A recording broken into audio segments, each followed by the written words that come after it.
We're here in North Dakota. This is the time of the year when our cattlemen need to start thinking about weaning or perhaps preconditioning their calves. Question might be, what's preconditioning? Preconditioning is simply preparing those calves for the next phase. It might simply mean immunization of calves, or it might mean immunization along with weaning. But in addition to that, it's important for our cattlemen to understand that there are some basics associated with pre-weaning or preconditioning, preparing our calves. And that's things like castrating and dehorning, and yes, providing immunizations to those calves. One of the most important persons that you can use in your beef cattle operation is your local veterinarian. Your veterinarian should be a source of animal health information, should be a source of production information. He can help you decide what products to use, whether it be in your cows or calves. Not only what products to use, but when to use them.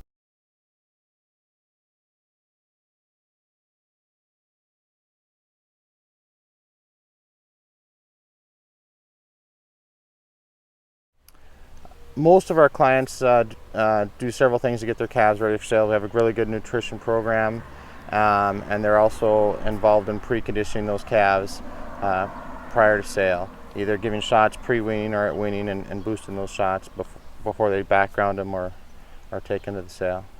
In our preconditioning programs, we're working to prevent diseases like BVD, IBR, Pasteurella.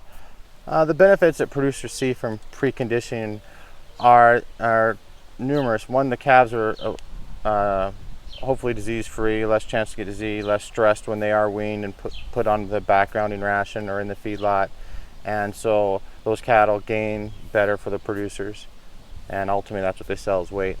When they get those cattle to the marketplace, they usually have the reputation of those calves being preconditioned, so there's a buyer demand for them. Because those calves are stress-free, they're gaining better, they're healthier, and they get repeat customers buying those calves.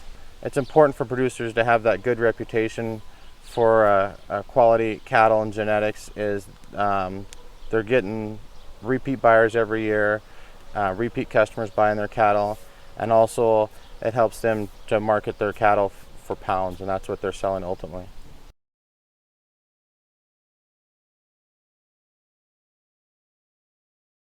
As an order buyer, we like to buy as many preconditioned calves and yearlings as we can find. Our customers prefer them over other cattle. Preconditioned cattle just stay alive. I mean, we can take those cattle and take them into a feed yard. They'll gain, they'll convert, and they'll stay healthy. And that's the bottom line. You have to keep these things alive. It's too much money lost with all the medicine and death loss. We just can't afford it any longer.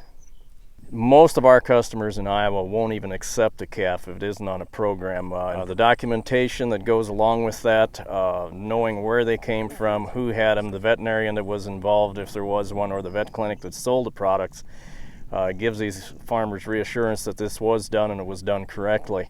Those guys want to know that when they get a set of calves in that come 600, 700 miles, that they're going to stay healthy and that they don't have a lot of death loss and that they won't have a lot of labor involved in taking care of these things.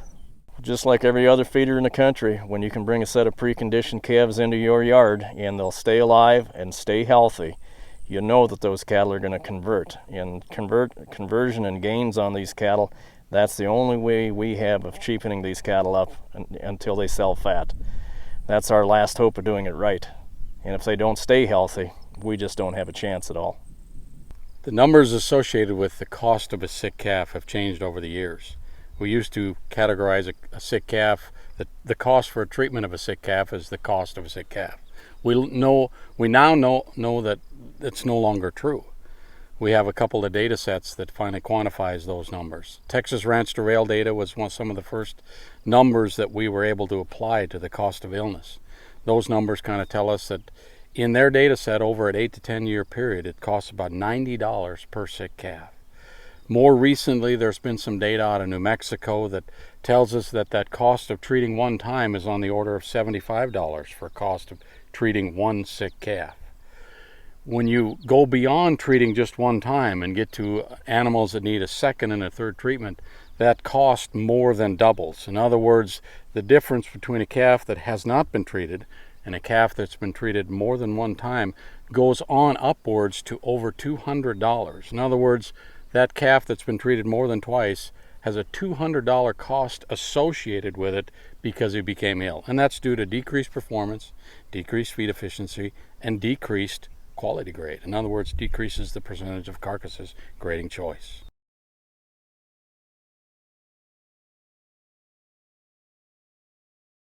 Preconditioning is important for everyone in the beef industry because we have to work together from beginning to end. The cow-calf man has to produce the best product he can the same way that the man feeding him at the other end has to produce the best product he can, and you're just delivering a healthier animal throughout the whole chain, and you're giving a healthier product, a better product to the consumer.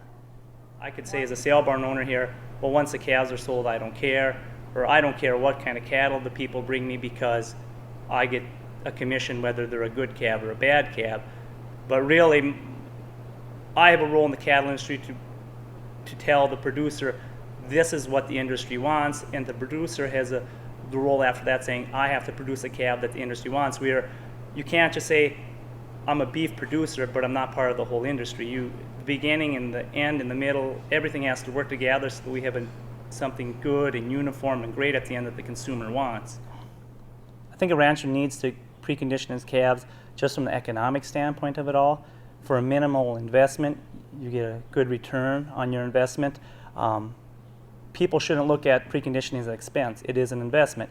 For $4 to $6 a head, you can precondition your calves. That in return, when you bring them to the sale barn, can probably return you $30 to $50 a head. It's easy math. It's easy money. I mean, if you could get something like that in the stock market, you'd take it in an instant. Invest $6, get $50 back, no problem.